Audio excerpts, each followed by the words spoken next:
And if it feels like it's been a while since the Orange have played a conference game, that's because it has. 35 days to be exact. But the wait for those contests is almost over as this Saturday's 3:30 kickoff begins a slate of ACC opponents for the rest of the regular season. At Scott Stadium in Charlottesville, Virginia, Madison Carter, News Channel 9 Sports. Jesse, here's my problem with AJ Long. AJ Long was a player here, and usually I don't like to give a lot of merit to guys on their way out, medically disqualified or not. But with AJ, what he tweeted, it was a fact. The players, they don't like Schaefer as much as they say they do. I know this from talking to the guys, but I'm not out here reporting things like that because it's not a good look for them as players to say that about their head coach. What he tweeted, true or not, it was inappropriate. And that's the bottom line. He shouldn't have said something like that because he's publicly talked about how he'd like to go on to another football program. And if I was a head coach at another football program looking at a kid tweeting things like this about his head coach who gave him his first opportunity to live out his dream, I would never pick him up, not in a million years. There's no loyalty. So what he did was wrong. End of story. The problem isn't that they're medically disqualifying these players. The problem is that they're picking and choosing when and who to disqualify. They disqualified their quarterback, AJ Long, early in the year because he had 3 concussions. Eric Dungy is a great player, one of the best we've seen since Ryan Nassib, but all of a sudden he doesn't have another concussion. He has an upper body injury. Does an upper body injury prevent you from going to study hall? I don't think so. So the problem isn't that they're medically disqualifying these guys, is that they need to choose whether they're going to put the interest and the health of their players first or the interest of the team first, and be consistent about it. So most athletes, football's a difficult sport. I know my dad and my brother play it. They all have this one moment where they're just like, I'm done. You don't want to play anymore. Have you ever had that moment where you're like, this is it. I don't care about it anymore. I'm done. Yes, I did. But right now, summer, fall, I'm kind of really on your grind. Okay, so speaking of grind, I know you and I had talked in the past. You were saying you want to come out this year and be done. Is that still the plan? I want to come out this year and win. The young guys come along and just help the team win. So you want to be more step into a leadership role this year? I wouldn't say a leadership role. I just want to do what I got to do my 111 from the offensive side of the ball and get us better. So what is the team getting with you? How are you going to help them get to those wins? Like I said before, just do my 111 consistently with my block. You have big dreams. I didn't know you were still on that path. All right, so is it just about the game, like you love the game, or is it about getting to that next level of fame, the fortune, the stuff you can do with that platform? When I started playing football, it was never for the fame and fortune. If you weren't playing football, what would you be doing? If I wasn't playing football, what would I be doing? Is street pharmacist a valid answer? No, I'm just playing. Worst case scenario, nothing happens, no camps, no signings happen. What's next? So speaking of that, you said last spring in an interview with Syracuse.com that you didn't know if you had the faith in yourself to play left tackle. Why do you think you said that? I don't know if I said exactly that. So you faced a lot of adversity with on and off the field issues in the past couple of seasons. And then last year you made it on the field, you earned that spot at right tackle, you were playing really well. Then came the game at Notre Dame where you had that injury. So what was going through your head after going through all that, finally getting on the field, and then when you went down in that moment? Everybody's saying right now you're playing some of the best ball of your career, but at the same time that's going up against your own ones in practice. So how do you think that's going to translate when you go to live ball against these ACC guys? It's going to translate perfectly fine. So you might have shrunk in size, but something that your teammates have said about you is that you've really grown a lot in your maturity and the way that you approach your efforts with this team. So what was that switch for you that where you decided you were just going to come out this season and give it your all, like the best Ivan Foy everyone's ever seen? I mean, that came with knowing that it's my absolute last year. And a couple years ago, Nate Mink from Syracuse.com did this phenomenal article on you, just about your past and all the things that you've overcome, all the adversity that you faced to get where you are now. So what would you call your biggest obstacle to get here? Probably my health obstacle. So just from the article, they talked about some of the things from your past and your childhood. If you had to give some advice to a younger version of yourself on how to get through something like that, what would you tell them? Never give up. First week.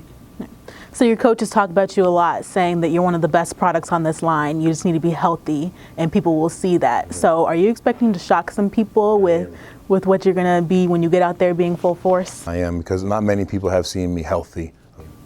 You talked about your health being one of the biggest obstacles that you've had to overcome, and a couple of years ago you were diagnosed with type 2 diabetes. Do you ever see that affecting your performance in any way? So, the Isaiah Zeke Johnson story started at the end with the concussions. How'd you find out? What happened? No, you probably had a lot more concussions than were reported just because that's what you do. You play, you don't want to go in. So what was it about that last one where you knew that your safety was at risk, you know? I couldn't even see the field. Like, how did life change for you coming in student athlete and all of a sudden you're just a student? It's changed tremendously. In sports tonight, the Cavs Lakers at the top of Class B. Coming into this weekend's state title games, only one Section 3 team remained. And while Casanova is no stranger to Section 3 titles and the state playoffs, they've never brought home the big prize. And after legendary coach Tom Neidl stepped down after last season, they would look to do it with new head coach Jay Steinhorst. First quarter, Schuylerville up 6-0. On a 4th and 2, Will Griffin hits Tanner Dunkel, 31-yard touchdown makes it 12-0. Second quarter now, it's our reigning athlete of the week, Jake Schaffner, finding Ben Nichols, who absolutely will not be brought down, and bulldozes his way for the score. Cavs makes it 12-7. We move to the second half, Cavs trailing 19-15 now, but it's Schaffner again. This time his target's Paul McLaughlin for the 11-yard score. Cavs takes a 22-19 lead. This is Schuylerville's last chance on a 4th down with seconds left. The Lakers defense comes up big, and that's it. Cavs wins it 22-19 and claims their first state title in school history. Well, we've had a good program for a long time, and but we've never quite got there. So just to get here and to get over this hump is huge for us. I'm really proud of my coaches. Really happy for some of the past coaches that we've had. The last few minutes is kind of a blur, to tell you the truth. Just super proud of my guys. I'm kind of in shock, to tell you the truth. The Class B title also marks the first of its kind for Section 3. Another team looking to make some program history, the SU soccer team. After receiving their highest seed ever in the NCAA tournament, they topped Dartmouth and found themselves in the Sweet 16, looking for their first ever berth to the Elite 8. In order to do it, they would need a win over a very accomplished Seattle program. SU went up 1-0 in just 90 seconds, and then they kept it going in the 20th minute. Liam Callahan to Noah Reinhardt, the Orange are rolling. They would pitch the first half shutout thanks to the play of Hendrik Hilpert. Seattle with the chance, but he throws his body in front of the ball for the save, 2-0 at the half. Seattle would make it 2-1, but the SU offense answers. Off the free kick, Julian Bushner finds Kamal Miller in the box, and Miller fires one to the right side. Syracuse wins it 3-1 and is moving on to the Elite 8. Just when it popped in front of me, my eyes kind of lit up saying, do I really have this chance right now? And I knew I had to put it away to secure the game and take some pressure off of our boys. They had us on the ropes, and so to score that third goal as quickly as we did after Olsen scores that one, it just allows, they were building momentum, so it was a very important goal for us, and just kind of gave us that breathing room to kind of get over the line today. The Orange will face Boston College next to beat Georgetown this afternoon in penalty kicks. Today is known as Black Sunday in the college football world. After the regular season wraps up, the head coach firings start piling up. Syracuse didn't have to deal with that today after informing Scott Schaefer that he would not be returning next season earlier this week. So now all eyes are on athletic director Mark Coyle. He's pinned with the job of bringing in a guy who can turn the program back to its winning ways, and this won't be an easy task. Over a dozen head coaching vacancies are on the coaching carousel in the Power 5 conferences alone, many of which are much more desirable than the likes of SU. Coyle's going to have to sell his next football coach with the athletic underclassmen this Orange program boasts, something Floyd Little thinks will happen, and will happen very soon. I don't think schemes and systems play the game. I think people do. And when you find the kind of people that we are starting to get, I think over a period of time, I think they'll be very competitive, and they'll play well, and they'll win. But I gotta imagine it'll be a little sooner than later. I think Virginia Tech just hired a coach real fast, and I think the earlier the better. Floyd also added that he will be a part of the search committee for the new head coach. The Bills really looking to move ahead in the AFC wildcard picture. They were on the road at Kansas City and have a day. Sammy Watkins. Tyrod Taylor throws a long bomb for the end zone to Watkins, who scores on his second touchdown of the game.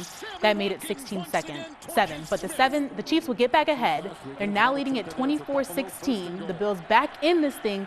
Shady McCoy high-stepping to the end zone. That makes it 24-22 with 3 minutes to play in the third. The Bills' two-point conversion fails, but it doesn't matter. Now trailing 30-22, last chance scramble on a fourth down for Taylor. He just misses the first down marker. This play was actually challenged, which Kansas City won, and they win the game too. 30-22, Bills lose. Finally, after a 20-year career, Kobe Bryant announced that he will be retiring after this season. The five-time NBA champion broke the news in a letter he posted online where he said, quote, "This season is all I have left to give. My heart can take the pounding, my mind can handle the grind, but my body knows it's time to say goodbye." End quote. Lakers coach Byron Scott says he expects Kobe to finish out the season and play. That's it for sports. Weather after the break. Good.